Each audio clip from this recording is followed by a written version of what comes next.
Hello guys, welcome to part 26 of my SAS JEEP diorama build.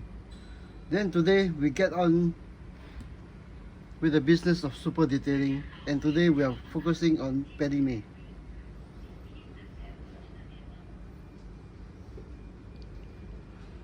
Now if you guys have been following this series, what Paddy Mayne was holding in his right hand used to be a jerry can. I used to be this jerry can. Okay. Now over the past week or so, I'm too preoccupied with a lot of bad things. Bad things. So to get my mind off, I actually did some of the work off camera. Actually, it's all of the work all of last week off camera. So I changed from this one to this one. Okay, it's actually a metal. It's actually a metal. Give me a second. It's actually a metal. I finally grabbed the box.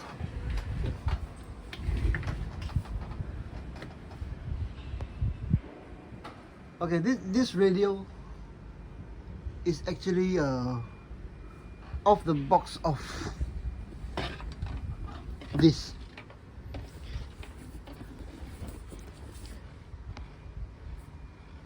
It's a 2013. It's a 2013 DID of Sergeant Major Wolf frame. Now, on this box, there's actually a lot of webbing stuff missing. Now, this one was actually all of this webbing, except for this harness, was actually scratch built along with the buckles. Okay, along with the buckles, such as this.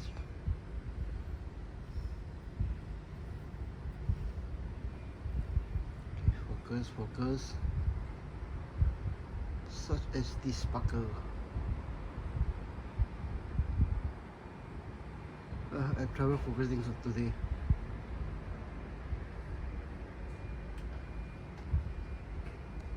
But this kit webbing actually came too short, and then leather is added. Leather is added together with scratch built hardware. Okay, anyways. This one is partly welded, but all these are actually quite straightforward, which I've covered in other episodes.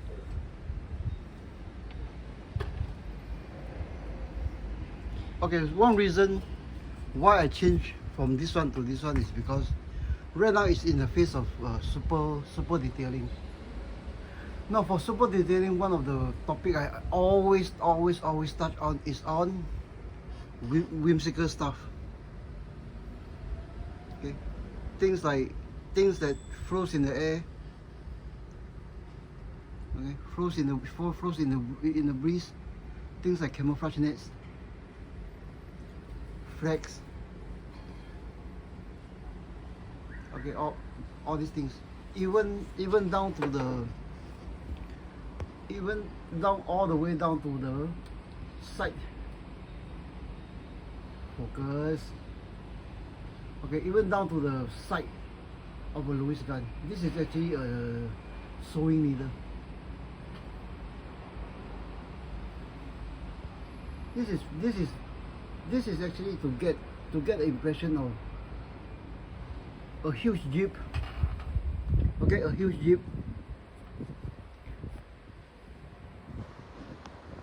Then you get the final detail until it comes down to final details. Okay, so right now we have Paddy Mayne looking something like that. It's more refined. Okay, the scratch belt buckle, the scratch belt sword belt that I did some time ago also.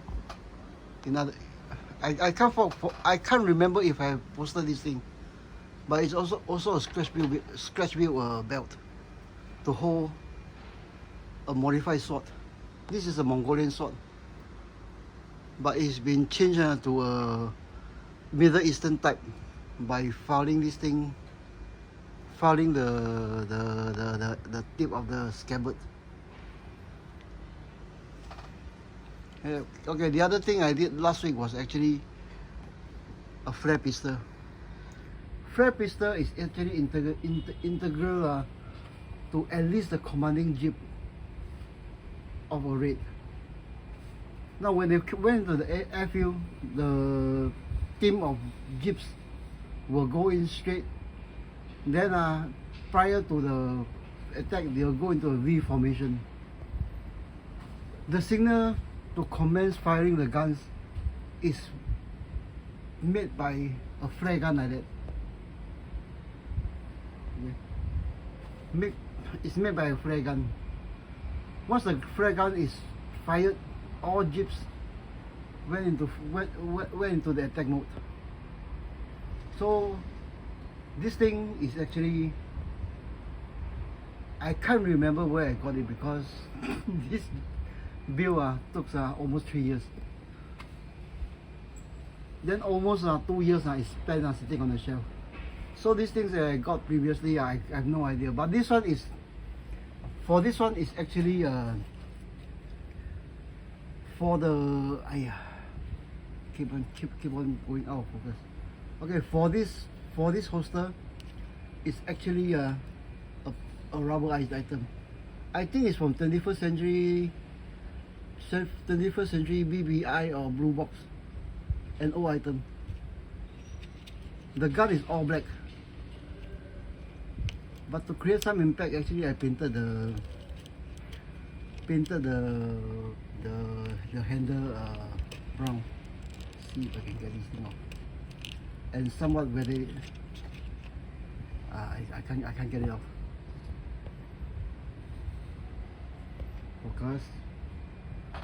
Focus.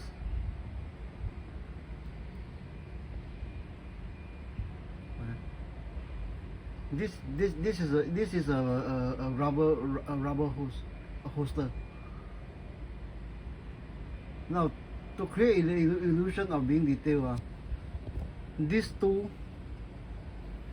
are actually only real black leather strips there glued on. Then this cartridges is actually came with this item, and it came used. I bought it I think at least about 2 years back. I can't remember where I got it, how I got it. Then of course, to add to the mumbo jumbo, some lanyard,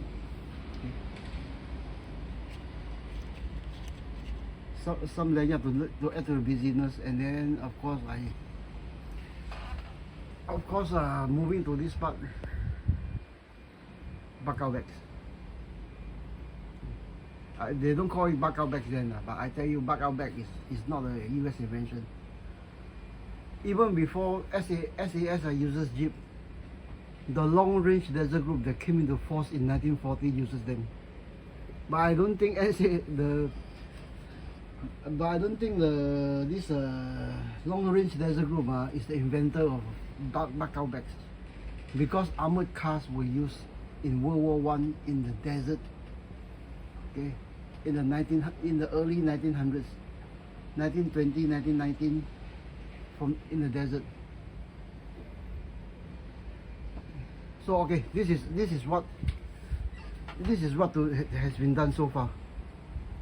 Okay, but today we are focusing on Paddy Mayne.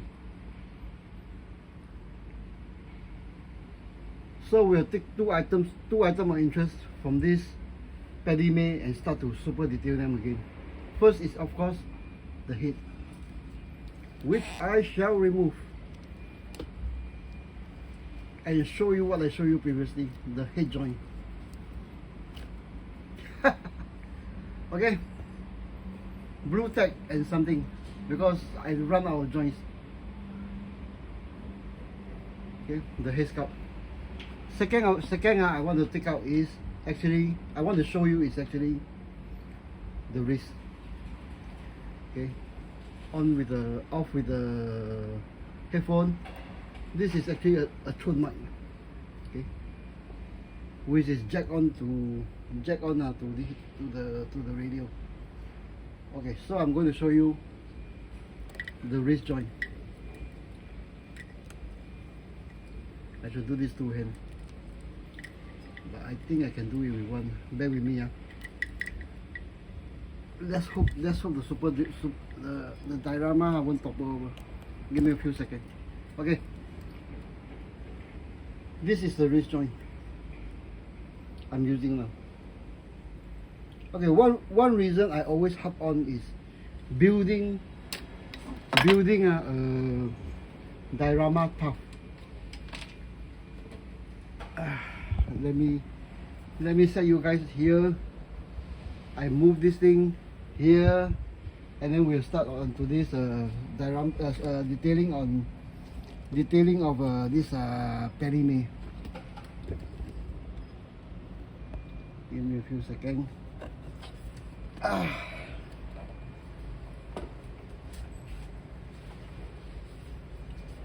Give me a few more seconds. Focus.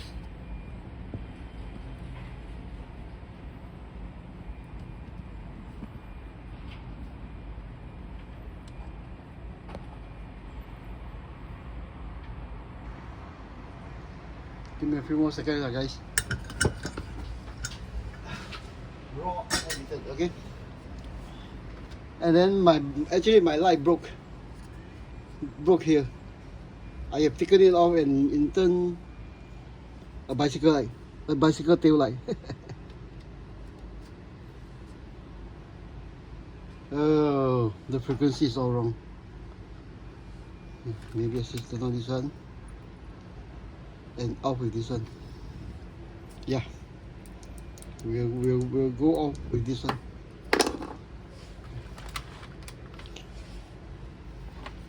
Okay, back to why I don't use the original joint. Now, original joints actually is no matter how well made, it's actually made of plastics. Now for this Paddy Mayne one, the hand is holding this thing almost vertically. We don't need much of this full gimbal action. I only needed to support the hand straight down. Okay.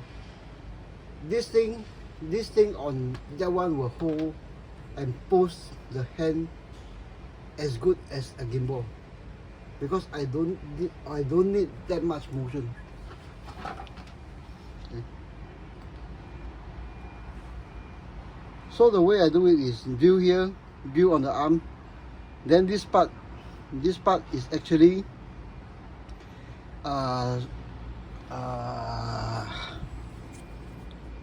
soda reinforced super glue. Okay, but right now we get into the business of Paddy Mayne. One notable or one planned thing I had for this sculpt is actually fiber beards. Okay, so off camera I actually did some, but I'm going to show you how I do it. Now for frogging,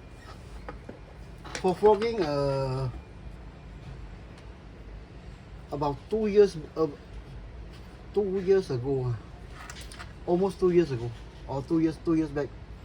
Most of the frogging in 1/6 military is done by comb Tibetan wool,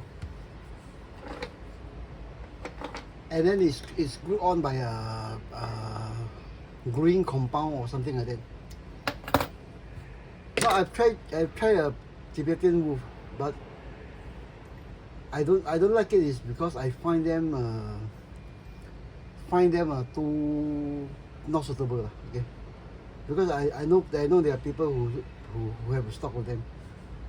Okay. 550 paracord, cut into a small length, defray this one,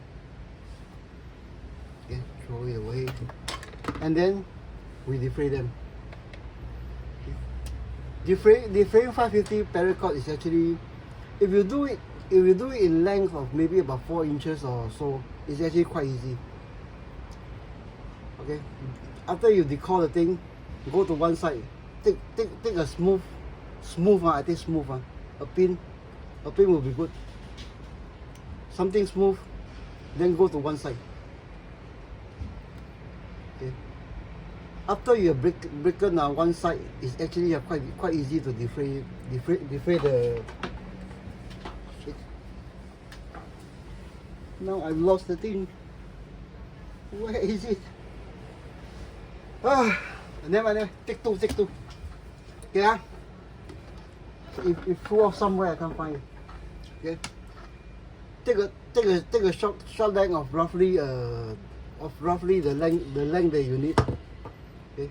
Don't go greedy and go too long. Too long is actually very difficult to defray. Okay. Cut the piece off. Decal the thing. Okay. Break one part of the circumference. Okay, after you've broken one part, okay, go from the inside, then defray the rest of the circumference.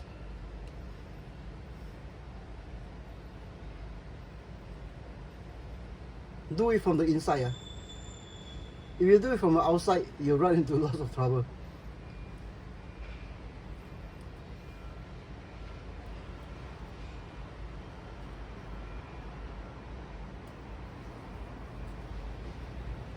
Okay, after you've got into halfway, maybe do a stop there. Then from end to end, you start to defray.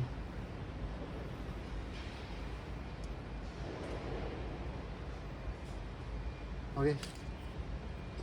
You can, at this point, you can even use a hand to defray some of the fibers. Okay, now go to the other end, do the same thing. Okay, you'll end up with something like that in a few minutes. Okay, this one will be my spare, but because I think this one will be enough. Now for Paddy Mayne, actually the cigar is actually super drilled and super glue on. So is the turban. Okay, so is the headsculpt or what. I'm not going for the hair, but I'm going for the moustache and the beard. Okay.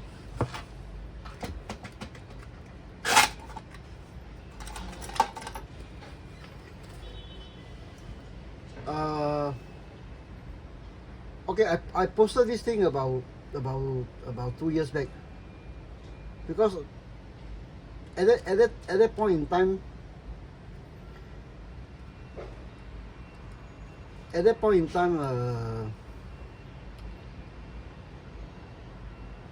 gluing on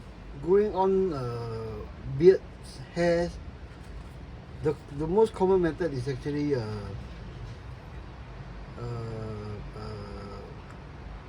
Tibetan. The best one is Tibetan wool, and then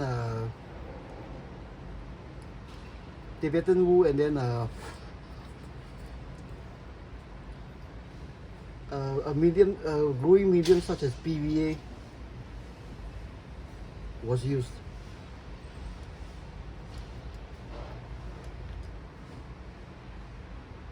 Then I find the method is too slow. The lamp oof is not as fine as a 550, as deflate 550 quartz. Plus 550 quartz is actually synthetic. It's nylon. You can style it with a hot hair dryer. Sorry, I can't speak and work at the same time. Okay, so you drill into a perfectly painted headsculpt.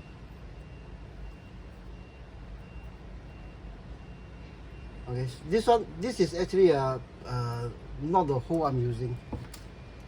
For this one, is actually a pilot hole. Okay, the pilot hole, which I'm going to enlarge it later.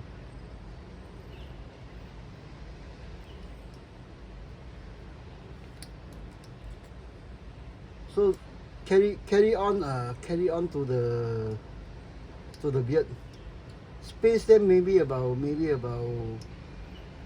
how many? 3 or 4 millimeters apart. Sorry, I don't actually measure all this.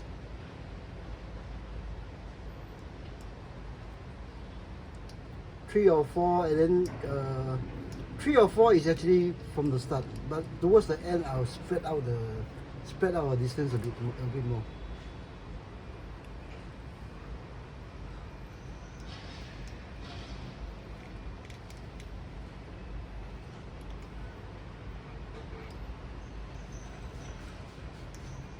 Oh, in case you're wondering about this headsculpt. Okay, this is actually 1/6. Sorry with me with all this because I really can't talk, concentrate and work at the same time. Okay, this is actually 1/6 wolf. What's the one they use? Wolfman. Wolfman headsculpts.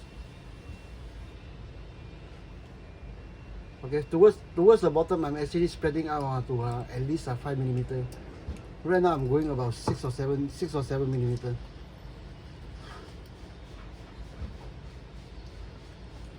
I'm doing this one is because this one is not soft rubber. This is actually epoxy, hard epoxy resin headsculpt. And I don't want the drill bit to slip. So that's why I need all these pilot hole or pilot hole. I can call it pilot hole.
Okay.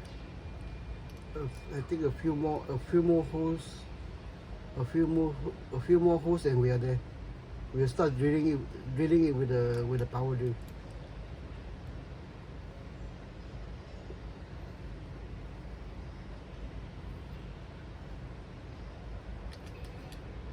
Okay, I think another after this one, maybe another 2 more holes.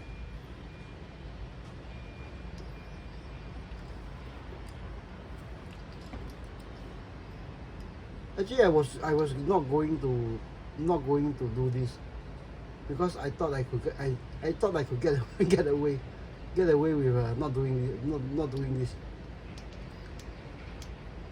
But the more the more I look at the diorama, you know how it goes. The more you look at something, the more you tinker with it, the more it got unbalanced.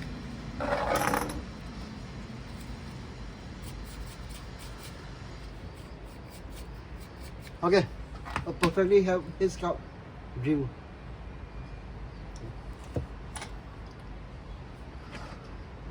Now we take one of these bigger ball. I don't know which one. It's not important. Okay, important is the holes need to, I think it's too big. The holes need to, you know, how to describe? The hole need to be more or less within the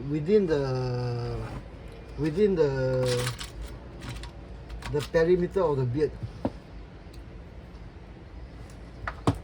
So I'm moving to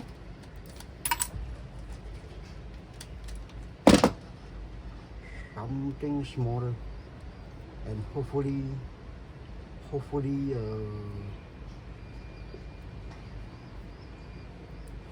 we'll get it.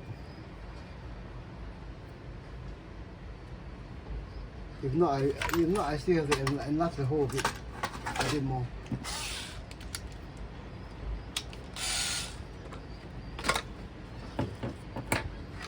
So we'll enlarge the holes.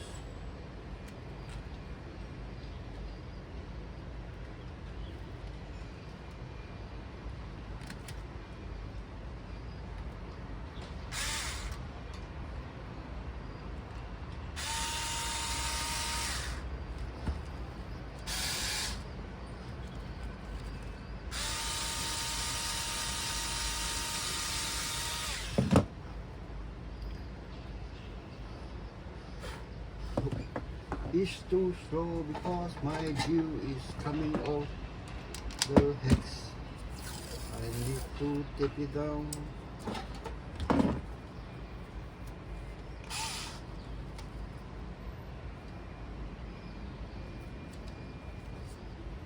Give me a few seconds, huh? Okay, guys, you are watching it live. Okay. I don't do this thing often. Then things tend to get forgotten, you know. But the point is scratch building or super detailing is to solve things as you go.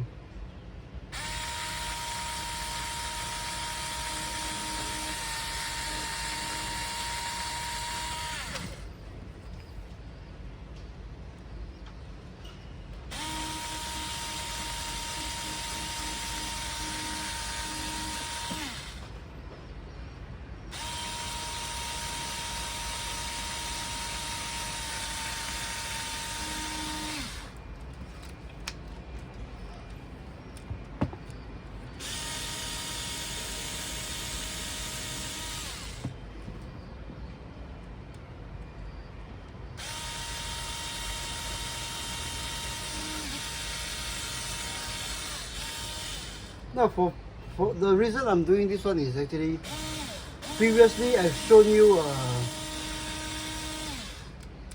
doing this thing I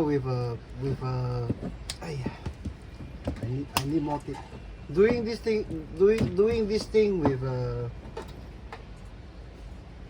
soft vinyl or this rubbery headsculpt of dragon. This one is actually hard resin. Hard resin, okay? It's a different kettle of fish. It takes a little more time with drilling all these things.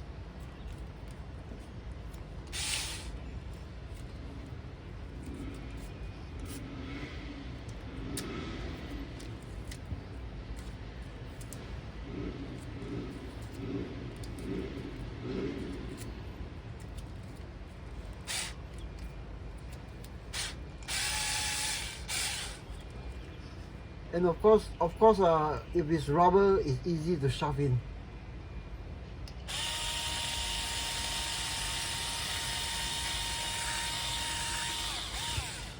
Hard plastic, this hard resin is another kettle of fish. But it can be done because I've done it before.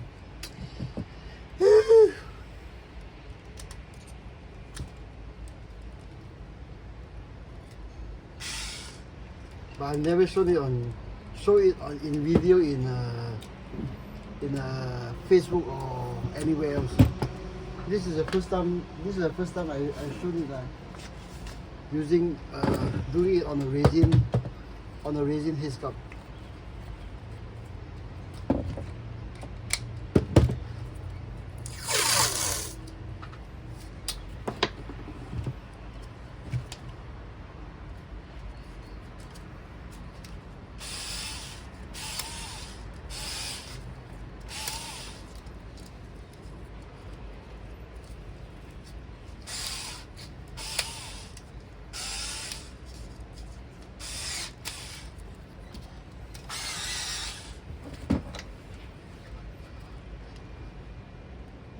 Bear with me.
Sorry guys, bear with the silence a while more. I I really can't concentrate and work at the same time, which is why I held off doing YouTube for so long.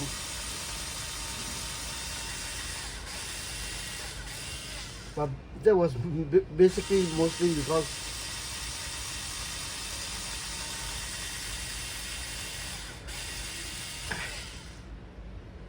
I don't even plan on going on Facebook.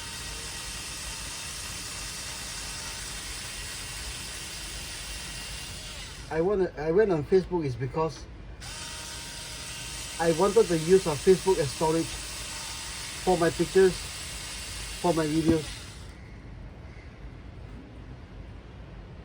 And then when I posted there, some guys actually requested that I do YouTube years ago, which I held back until when 1 month ago, 2 months ago.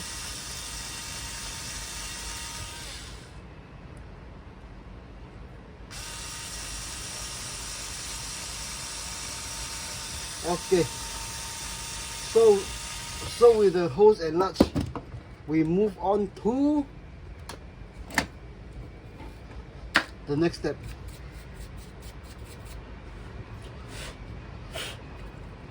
Try to clean out the hose. Because you don't want to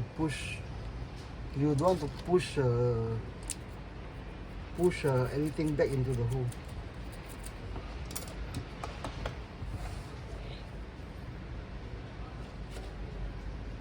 Okay.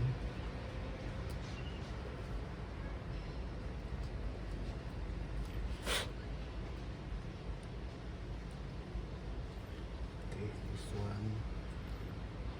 I think these two needs enlarged, needs to be deepened.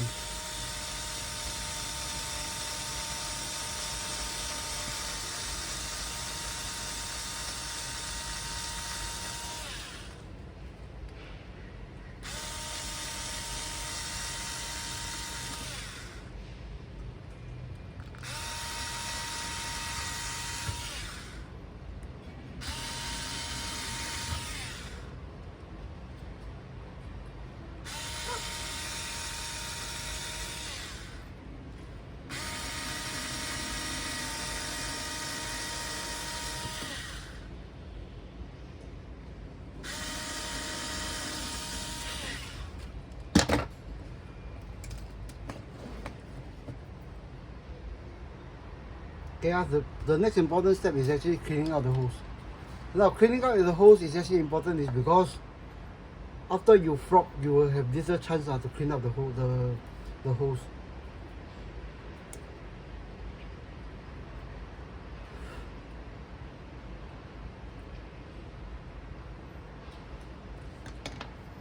And then to check the depth also.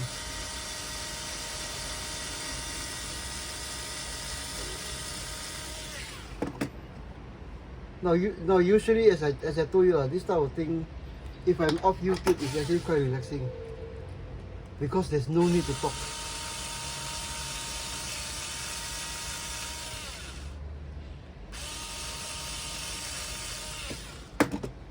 It's just like something like, you know, what the Joker fellow did in the original Batman movie. It's like cutting paper.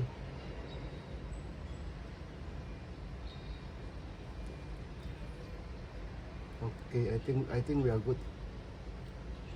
I think I need to deepen this one.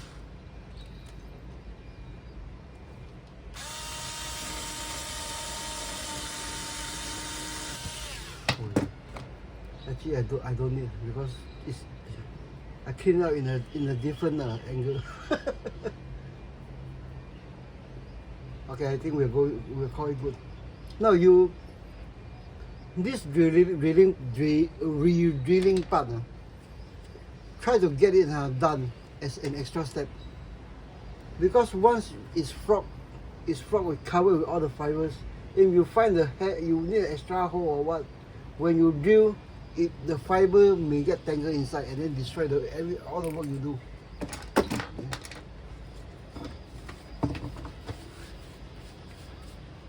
Okay, so right now we go on to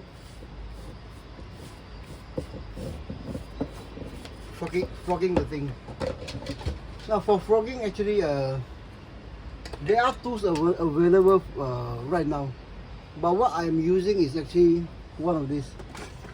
It's actually a hand. It's actually a hand.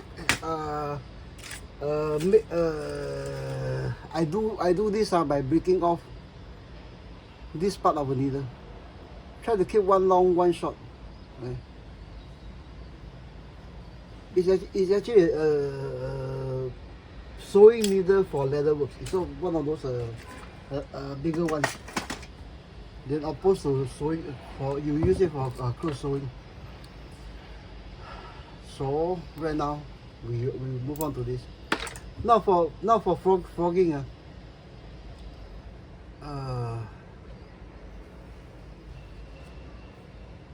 for frogging, the general rule of thumb, whether you are gluing or you are doing it this way, is you expect to lose about 20 to 30% of all the fibers, of any fibers that you put in. Why? Because there will be styling involved later. Styling itself will get rid of those looser strands. Those strands that actually stay in place will be locked in. Is actually already locked in place with no grooves required.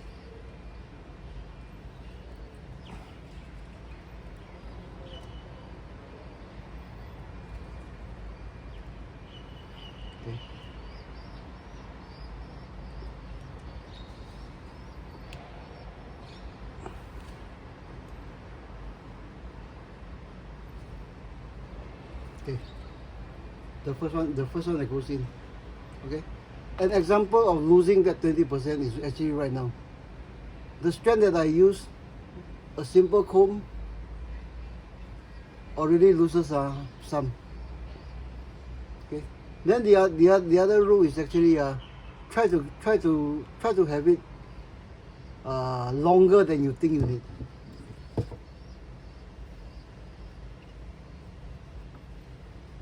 So my rule of thumb is to go a bit longer. Okay, not a bit longer. Sorry. Take 2. Okay, my rule of thumb is to go double the length of what I want. Okay, fold it down. Oh, I actually broke this thing. Is there another one?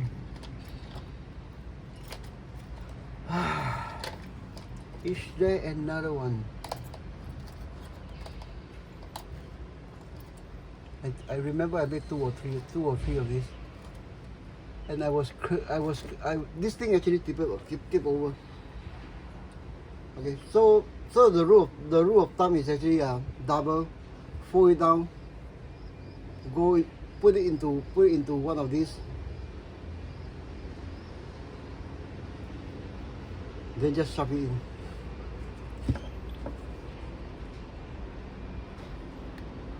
And I'm using a broken tool.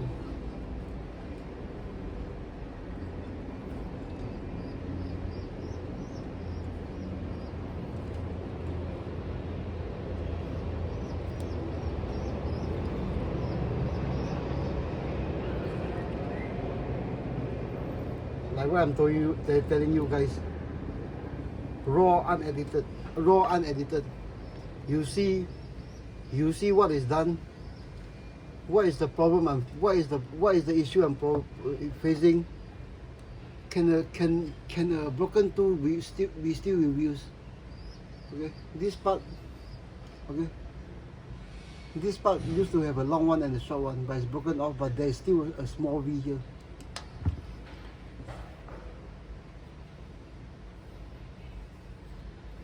Now for frogging this one, don't go for the moustache first. Okay, you go from the bottom. From the bottom, then you go up. Okay. In this case, I'm going this way, from the bottom to the chin to the one under the lip.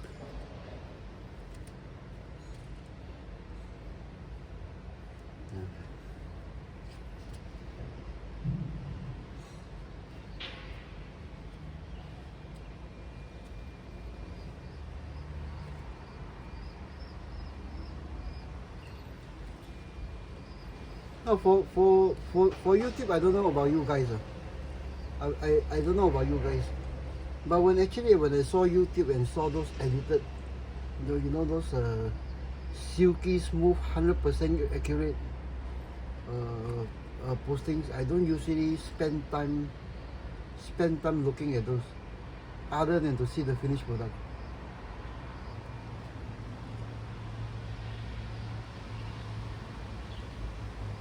People like channels like Night Shift, Plasmo, what's the guy name? The Norwegian fella, Denmark, is it? From Plasmo. Those are the real guys. They'll edit their posts, but they will show you the mistake that they made. They will show you when they started out, how bad their models do. The most important thing, when you make a mistake, when you make a mistake on the benchwork, how is it solved? Is it possible? You know this Plasmo fellow, Denmark, I forgot his name, but his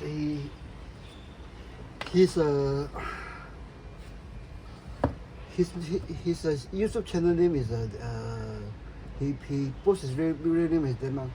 Now Denmark a few years ago posted I think Ford GT40 that he made. Okay, it's in one. I think it's in 1/24 scale plastic. Now halfway through, he actually painted the whole thing blue, but I can't remember what went wrong. But it went wrong. Okay, on camera, actually he corrected the whole thing. A bad paint job on a plastic model.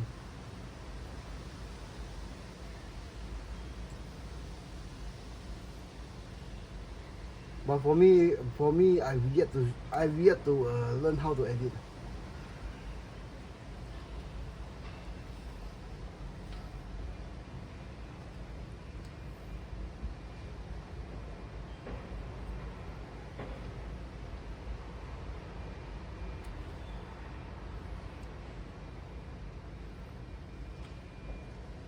Okay. I think I need more than I thought. but we'll see. We'll see what happens. Maybe if I were to be a bit misery, a bit trivial, I can actually make that thing work. Plus, I have summer to work. Okay, the you know the 20% that will come off thing that I told you about.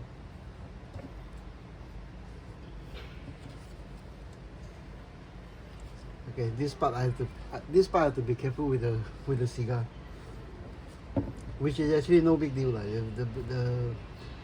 The cigar is actually a toothpick, the same toothpick that you guys see me stirring paint with.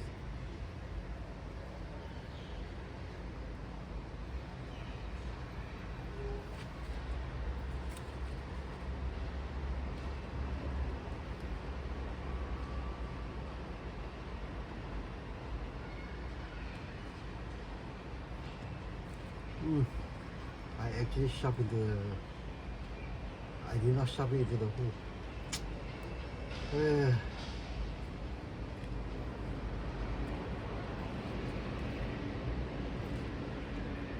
Okay, the other thing I decided to go against, now that this thing I cannot shove into the hole. This thing came up. One of the things that I decided not to go with the edited thing and then do everything raw and live is because I sense my time in this modeling is also limited, because my eyesight is actually very bad.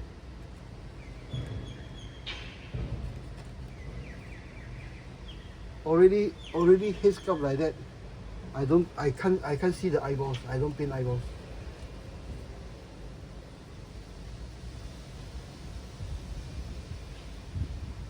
You are seeing a man with poor eyesight doing modeling stuff.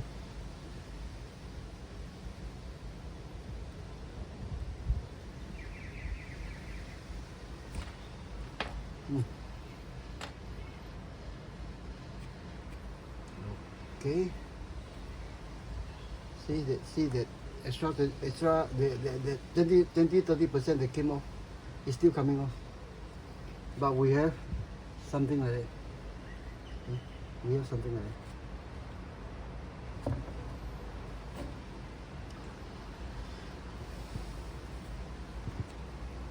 This is only how many holes? Okay, guys. I think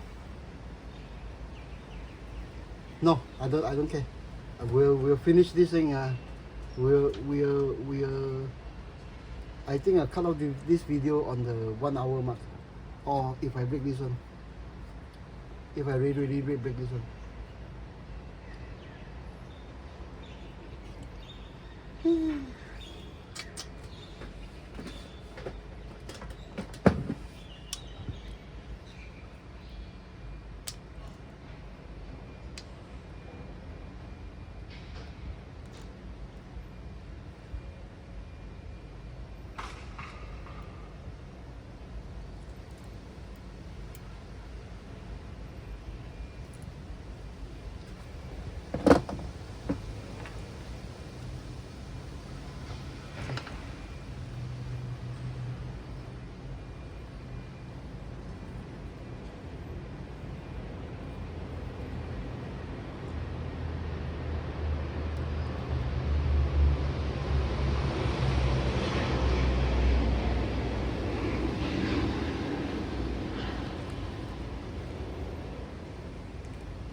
Now, to those of you who have never frogged before, or are keen to start on frogging, one word of advice: if you are going the other route of gluing this thing, what is done here in maybe, if I do this thing off camera, maybe about 45 minutes, okay, of just silent showering in, minus the drilling, just showering in, maybe about 40 minutes, half an hour. Okay, it will take about 2 days. If you are about 2 days, if you are doing the gluing method, simply because glue takes overnight to dry. And then in the meantime, bad things can happen. Okay, when you are drying,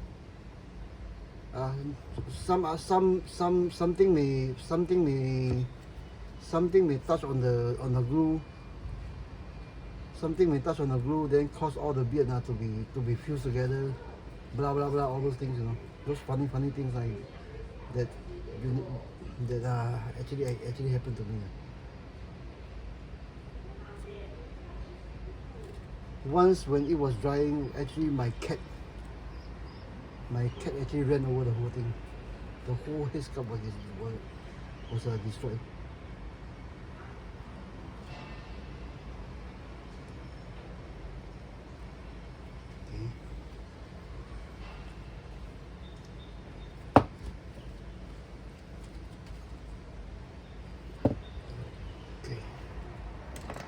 So maybe we'll cut some off here, because I really don't need it to be that long. Then we'll start it later. Because too long a beard may look good, but you hide the detail on the uniform. Blah blah blah,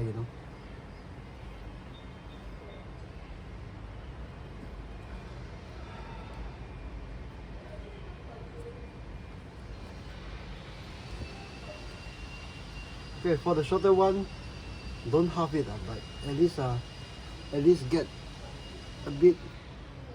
Okay, bend it, and then start from there. You should remember, there's no glue use here. Again I missed the hole.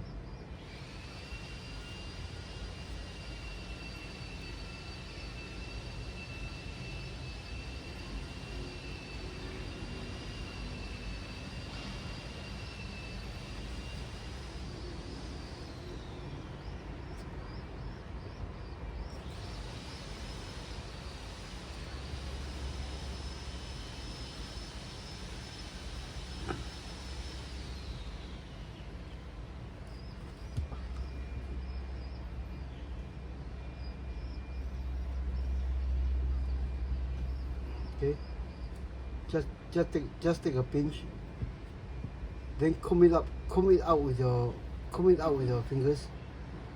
Okay, just comb it out with your fingers. Now for this, the shorter one again, don't. If it calls for half, you go half. But for me, I need it to be a bit longer, so actually I fold it towards the end.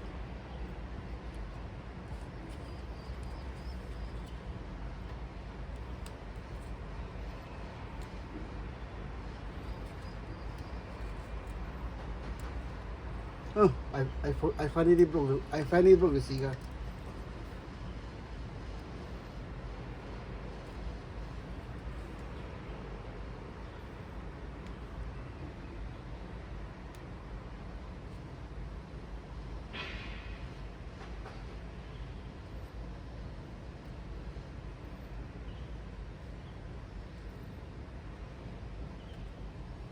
Yep. Okay. So roughly right now we have it looking like that, and there are more holes up here.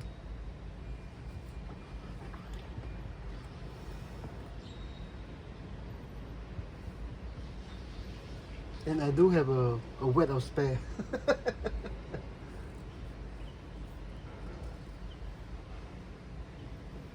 or shall I do half or something? I think you all get the idea. Or do I end the video here and then continue with the finished works at the next episode?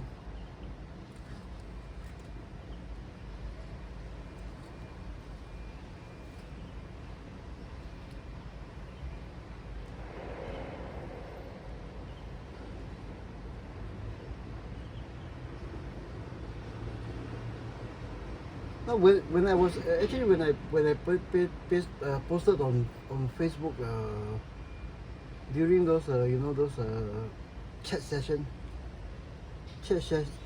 whether it's in the comment section or usually on the private messages, people are commenting, wow, so much work,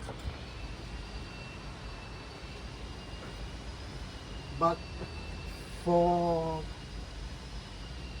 scale hobby, if you feel it's so much work, why do you go into scale hobby? Why don't you even buy a kit, whether it's 1/6 or what? No, it's actually very simple for experienced modeler.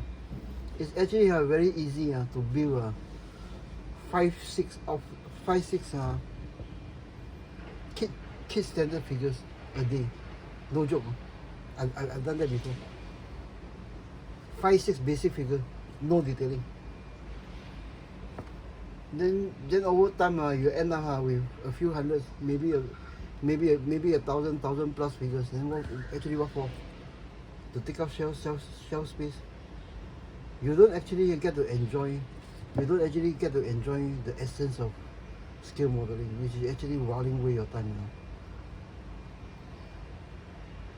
To me, there's no such thing as, to me personally, that's not to say for other modelers. There's no such thing as museum quality. Okay, there's actually no such thing. It's actually to make it at least half as believable as possible. Okay, remember just now the flare pistol belt assembly that I show you. Okay, I tell you something. That assembly beside the belt pistol, the other pouches are actually modern pouches. Modern military pouches, MOLLE pouches. It's actually to make something that is almost at least half as believable. Okay. For museum quality, certain factors have to be in place. It has to be, first, it has to happen in history, really happen in history. Okay. Second, it has to be, after it happened, right, the model that you build has to be historically correct. Then after that, of course, being museum quality, it must have that quality to make exhibit when they are in the museum. When people look at it, it will hold their interest. Hopefully there will be a wow factor. That is museum quality. For me, I'm not going for museum quality. I'm just doing this thing for fun. I don't even plan on posting on YouTube.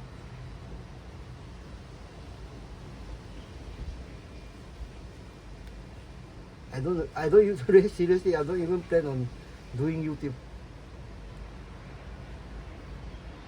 I don't even plan on doing Facebook. Until someone suggested that since you're doing this thing and then storing it on for your purposes, why don't you do it on Facebook instead of hard disk, which I don't have. Why? Because in Singapore, it's very difficult to keep something like a build model. Serious. build models tend to be discarded, throw away, sew away, and all these things. We seldom get to keep our models. Whether it's 172, 1350, whatever scale, we seldom get to keep it.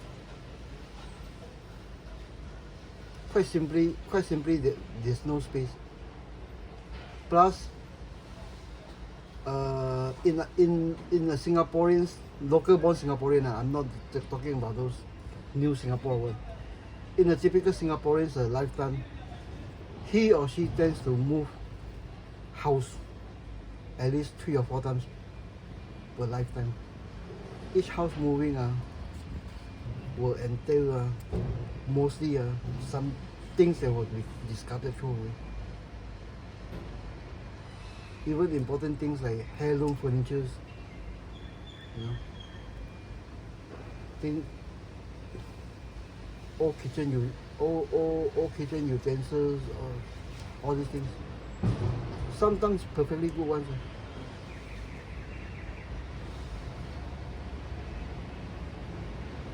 And of course, scale model will always take a backseat to anything else. That's why this is also one of the reasons I can tell everyone actually I stopped modeling in 1980, in the early 1980s, and went into radio control. But if you ask me to show you something that I did back then, there's practically none. Because I was missing.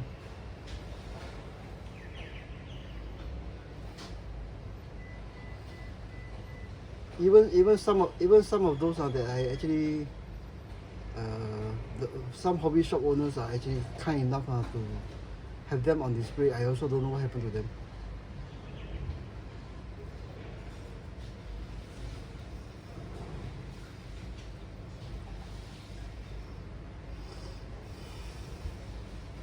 Okay guys, I think you have seen what could be done. I think I'll end this session here while I show you the belt I was telling you.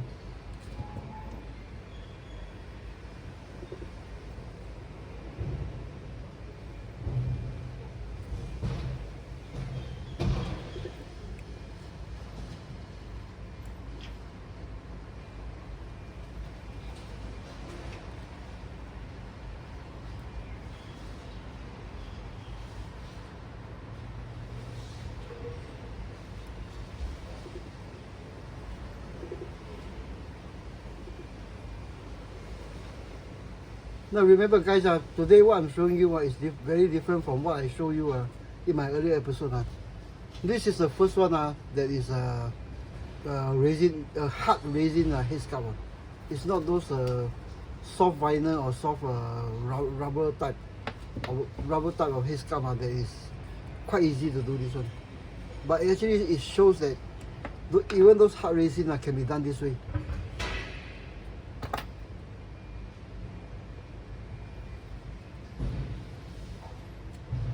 That one for those soft resin one, something like that is actually a breeze.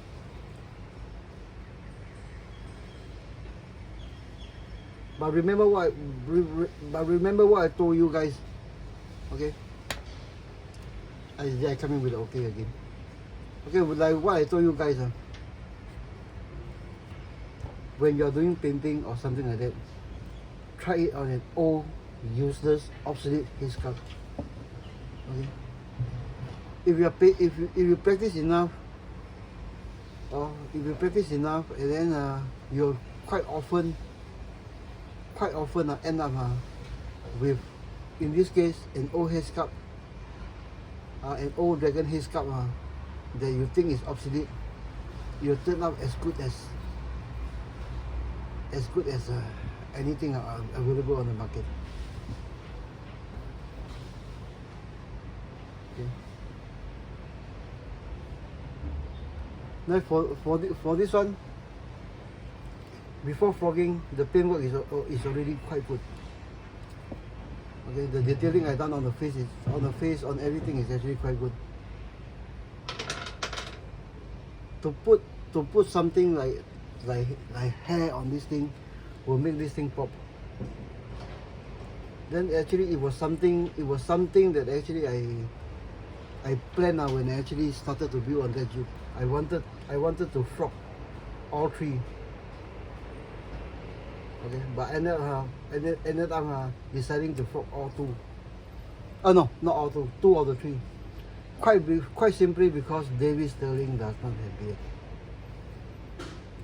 Okay, he for some reason he appears to be clean cut.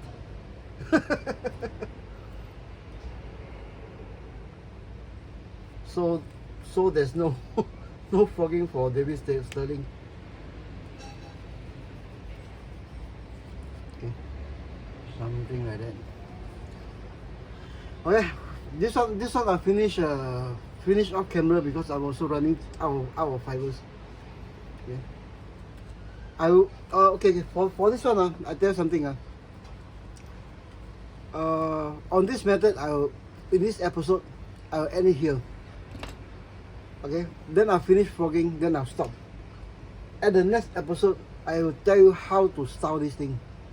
Okay, including cutting, hair cutting, beard trimming, using a hot hair dryer on this thing, how to defray things like that now on the okay, how to defray things like that on the headsculpt itself. Okay, I'll cover that in the next session, because I think on the previous posting for the previous posting I think I never covered that.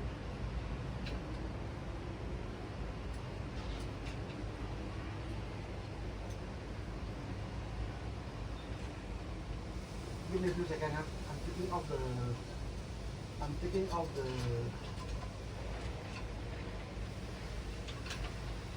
okay. I took off the belt. Let me zoom in first.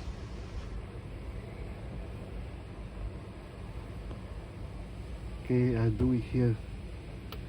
Okay, I'll do it here. Okay. For those of you who, I think I cut off the back of that also. This thing was actually already tied on there. Okay, for those who are familiar with 1/6, you'll recognize these pouches. It may look British, but it's actually the modern Molly butt pack. This is actually a butt pack. I have the top one cut off. Okay, but because snap buckle is not invented in World War II, not used in World War II, I create an illusion of something like that. This thing is not weathered yet. Okay. Now for this one, let me see.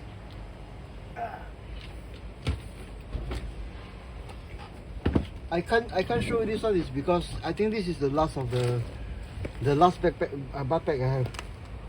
Okay. For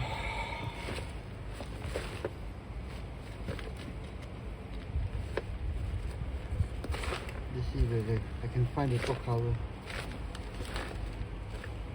Anyways, I can't find that one. Okay, so for this butt pack for those new to 1/6 it's actually it's a modern Molly butt pack with actually a pouch, something like that on top.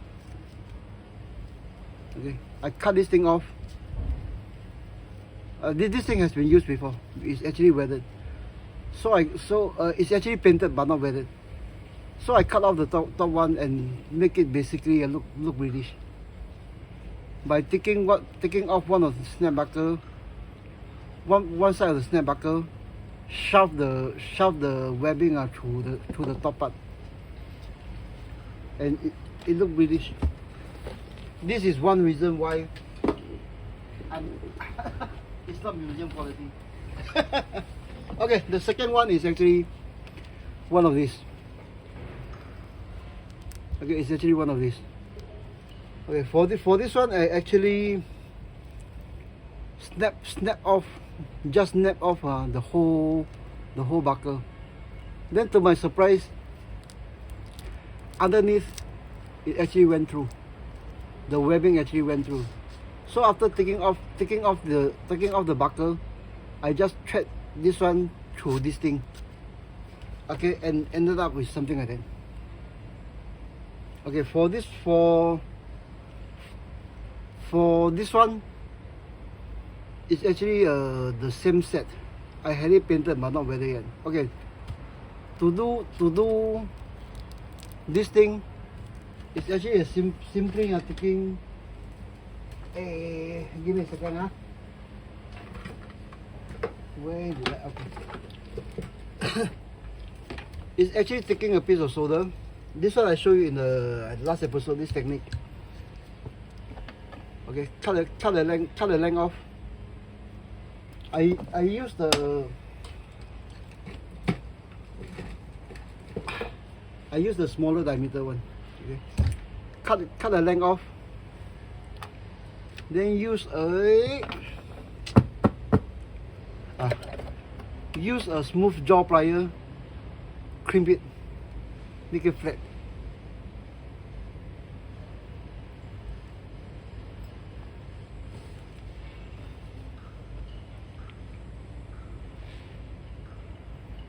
Okay, make it flat, and then just go over the top and the bottom webbing. Okay, like that. Okay, just wrap it around.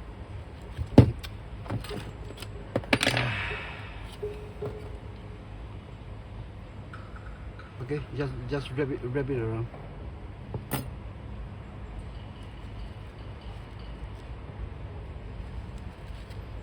Give me a few seconds.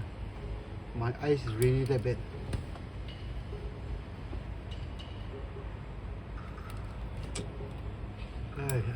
I can't even see the tip of my tweezer.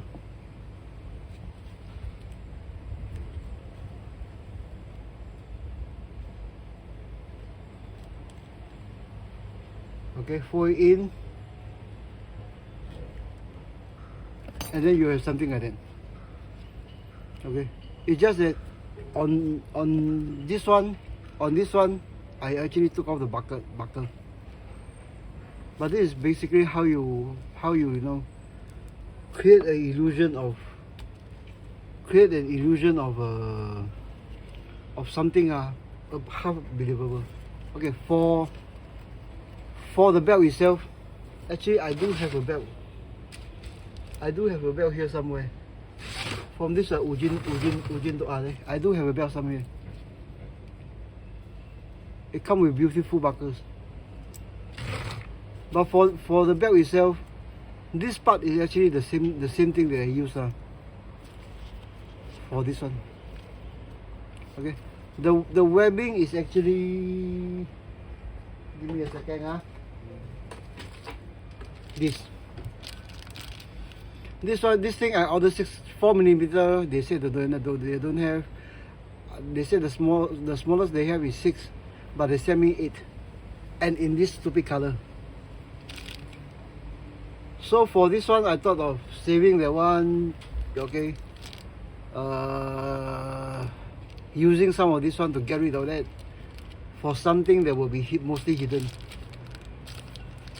So with this one, once a painter become this one. Okay. This one is the same method as this one. Okay, where is it? It's the same method as this one.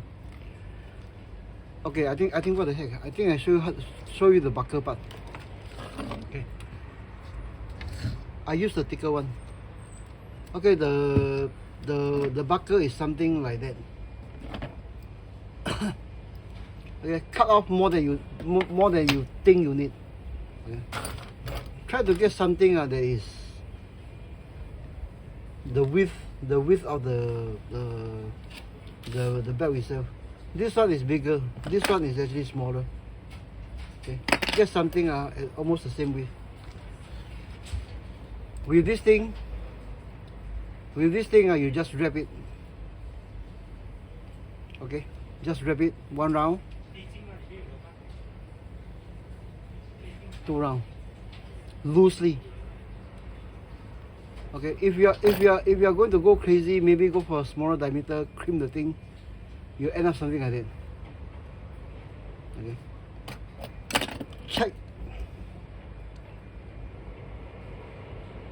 check the dimensions. Okay, I find it easier not to do it this way.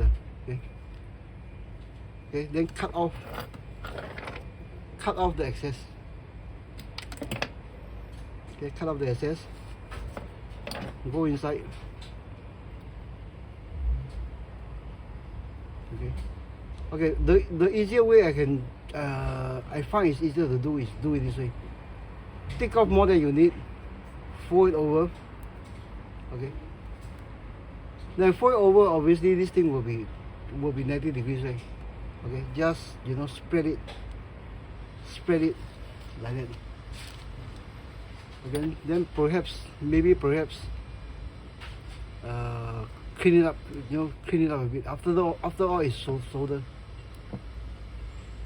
Okay, clean it up a bit, shape it a bit.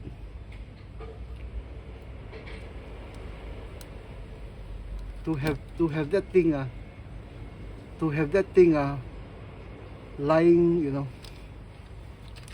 So obviously the next one is actually super glue.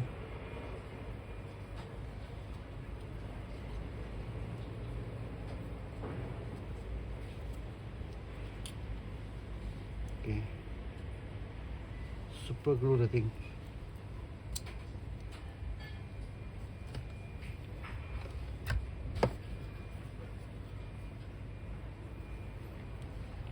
Okay, wait for a few seconds. Cut off the excess if you want. If not, you know, the belt loop will go away. Okay, something like that. Okay, for the belt loop, just now it's a smaller diameter one. Now it's a bigger diameter one. Which just now, where's the piece? No, it's not long enough. Again, cut off longer than you think you need. Cream.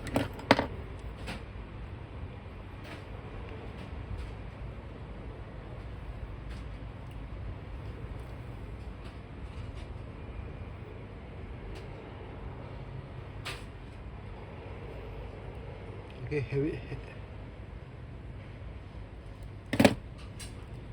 have it go over.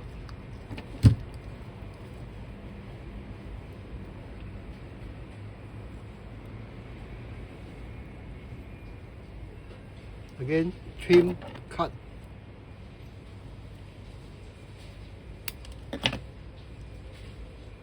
Okay, obviously,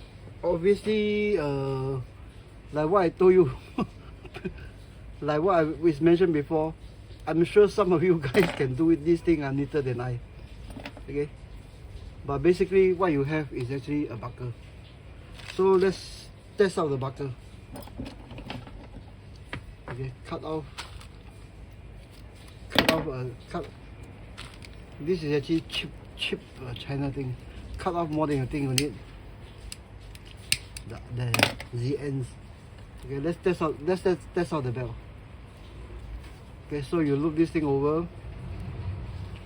Now obviously if you are going to use this thing for a model, depending on your era or what, it will work, but not for a World War II British diorama. Okay, because this thing may look British, it isn't period correct. I don't think this type of belt is used in the military then. I think I saw this fashion of belts used somewhere in Vietnam. Okay, something like that. Yeah. Then obviously if you are keen on detailing, maybe another one of these. After all, it's actually quite easy to make.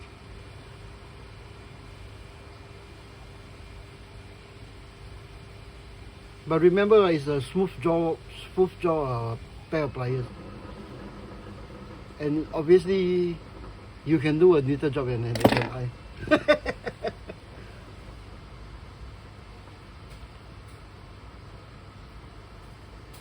Okay, obviously, if you need more detail, we just go crazy.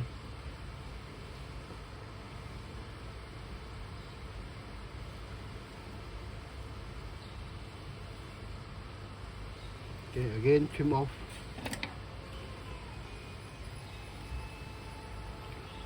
Trim off the excess.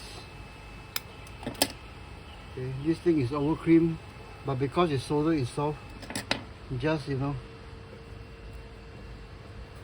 adjust it a bit.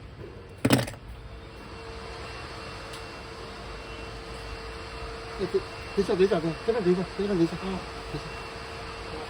给我多1分钟。Okay. Okay, just trim it again. Okay, do a little job, but basically you have something like that. Then, because where is that? Okay. But because this one is not to be worn on the person, it's actually to be thrown inside the vehicle. So some bling, I wanted to create some bling. Okay, some bling that will go inside. Then at least make the thing half as believable. This thing, the back out bag is on the Jeep. But if you throw in the back out bag, this back out bag somewhere, okay, for this one is on the right hand side here. Okay, if you throw the back out bag somewhere behind, okay, you have something of a killer piece of I don't know what. Okay, but for something that is a modern molly to make into something that is World War II era, okay, something that is the World War II era,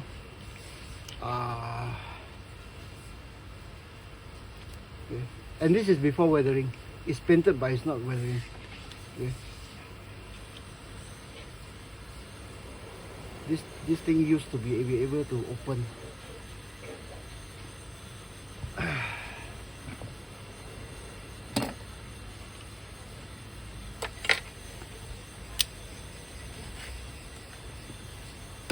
Yeah, it used to be open. Okay, and then this cartridge can be fitted inside. But obviously for diorama, I want more bling or what. So this thing is to be left. This is you see the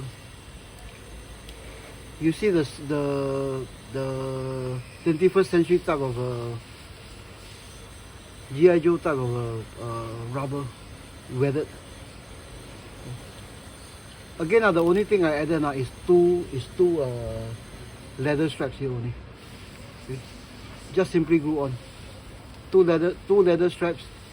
Then the cartridges, the 3 cartridges that come with this set is just after you glue this thing, is just shoved inside.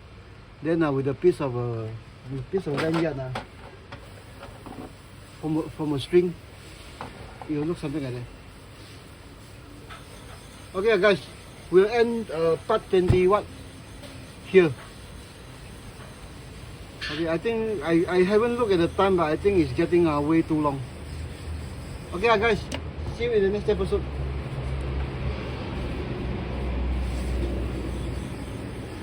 Okay, guys, see you in the next episode. My God, 1 hour 24 minutes. Okay, guys, ready? See you in the next episode.